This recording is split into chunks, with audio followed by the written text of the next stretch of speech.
Assalamualaikum warahmatullahi wabarakatuh. Halo semuanya, perkenalkan nama saya Fitri Dian Natalia dari kelas Administrasi Bisnis 3A dengan NIM 2005091069.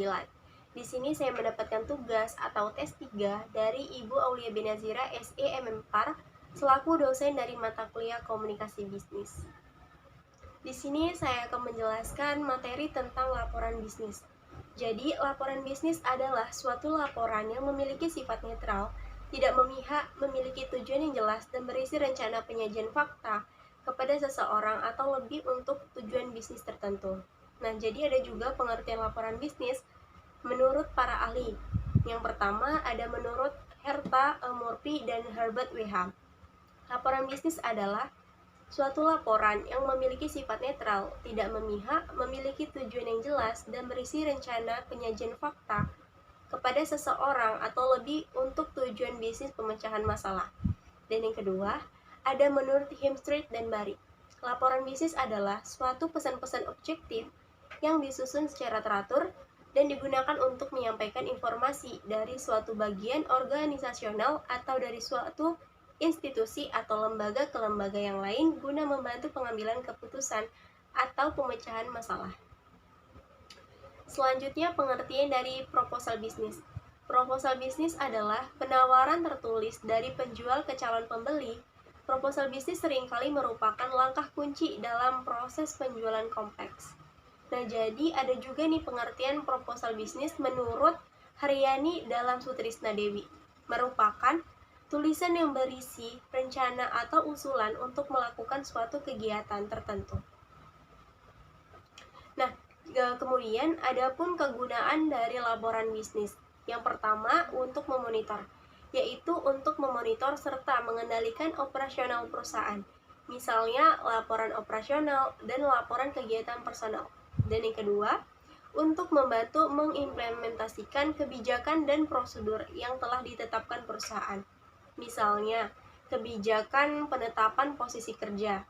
Dan yang ketiga, untuk memenuhi persyaratan-persyaratan hukum dan peraturan-peraturan yang berlaku bagi perusahaan.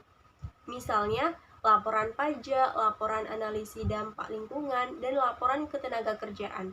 Yang keempat, untuk mendokumentasikan prestasi kerja yang diperlukan baik untuk keperluan internal maupun eksternal. Misalnya, laporan perkembangan dan laporan akhir suatu kegiatan. Kelima, untuk menganalisis informasi dan memberikan bimbingan bagi pengambilan keputusan-keputusan atau isu-isu tertentu. Misalnya, laporan penelitian atau riset. Keenam, untuk memperoleh sumber pendanaan atau membuka bisnis baru, misalnya proposal kegiatan. Selanjutnya, jenis-jenis laporan bisnis dibagi menjadi beberapa bagian. Berdasarkan fungsinya, yaitu ada laporan informasi, yaitu laporan yang memberikan informasi dengan menyajikan fakta-fakta dan rangkuman yang terdiri atas laporan perkembangan, laporan semester, laporan triwulan. Dan kemudian ada laporan analytical atau analytical report, yaitu menyajikan fakta-fakta, menganalisis, mengambil kesimpulan, dan memberikan rekomendasi. Kemudian berdasarkan subjeknya, yaitu suatu laporan dapat dibedakan menurut departemen mana laporan itu diperoleh. Misalnya laporan akuntansi, periklanan, pemasaran, produksi, personalia, dan lain sebagainya. Kemudian berdasarkan formalitasnya, yaitu suatu laporan yang dapat dibedakan dari segi laporan formal atau long report dan laporan non-formal atau short report. Kemudian berdasarkan keasliannya, yaitu suatu laporan dapat dibedakan menjadi 4.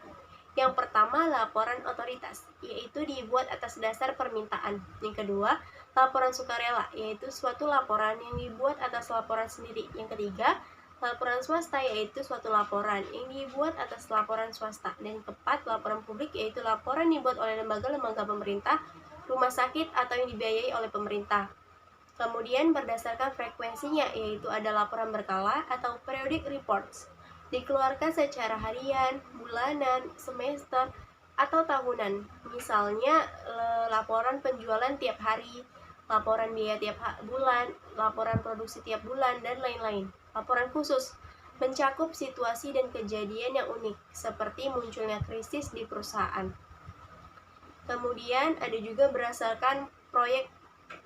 Terdapat 3 jenis, yaitu laporan pendahuluan, laporan perkembangan, dan laporan akhir. Dan kemudian berdasarkan penampilannya, yaitu ada laporan memorandum, laporan surat, laporan dalam bentuk cetakan.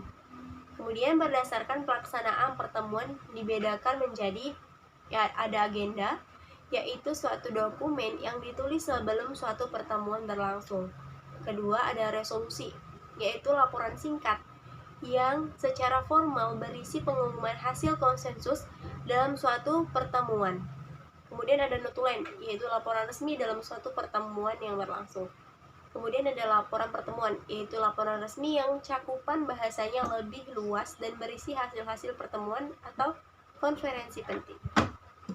Berikutnya ada syarat laporan yang baik. Yang pertama, kita mencari informasi yang akurat.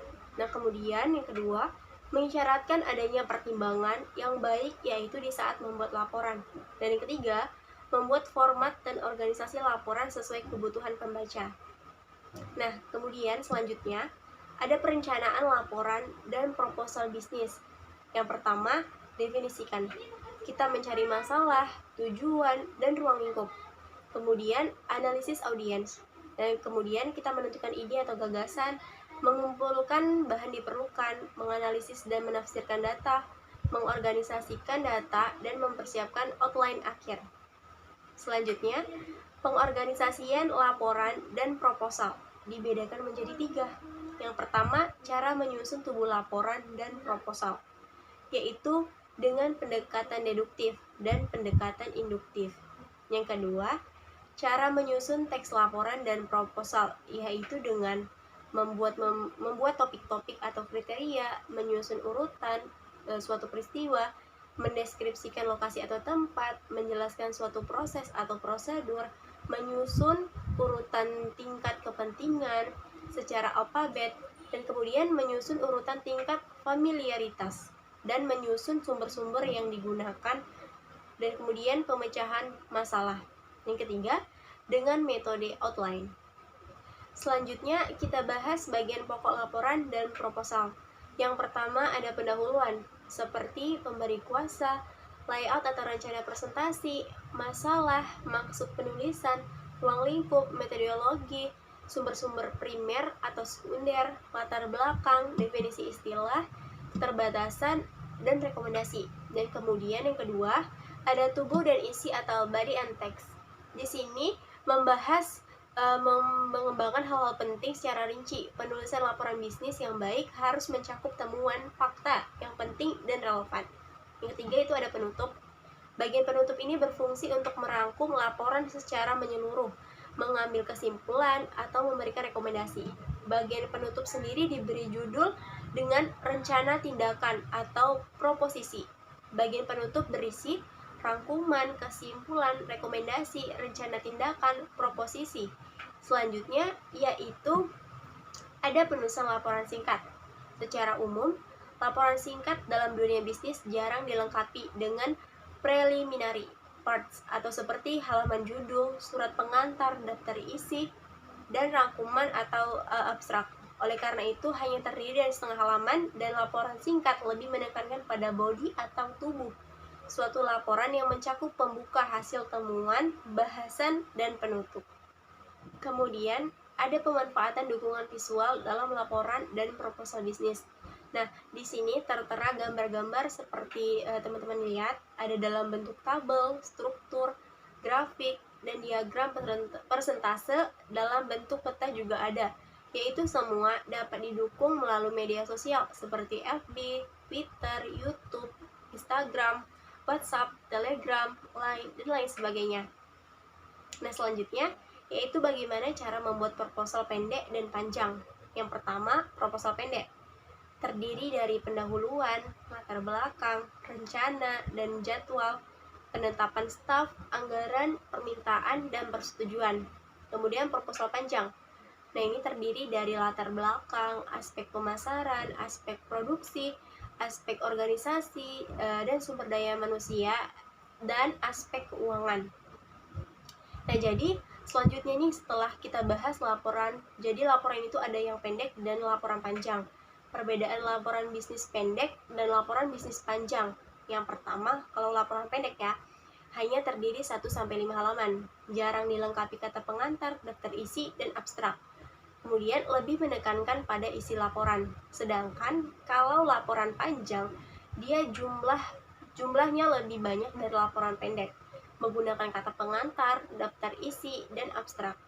Nah, kemudian dia lebih menekankan pada perumusan masalah, outline, rencana kerja, dan penelitian, serta analisis data. Mungkin ini saja yang dapat saya sampaikan. Di sini kemudian dapat saya simpulkan bahwa kita sangat penting untuk memahami serta mempraktekkan bagaimana cara membuat laporan bisnis dan proposal bisnis dengan baik dan benar, dengan aturan-aturan yang terdapat di dalam materi tersebut. Sekian presentasi video dari saya. Apabila ada kesalahan kata, saya mohon maaf. Saya ucapkan terima kasih dan saya akhiri. Wassalamualaikum warahmatullahi wabarakatuh.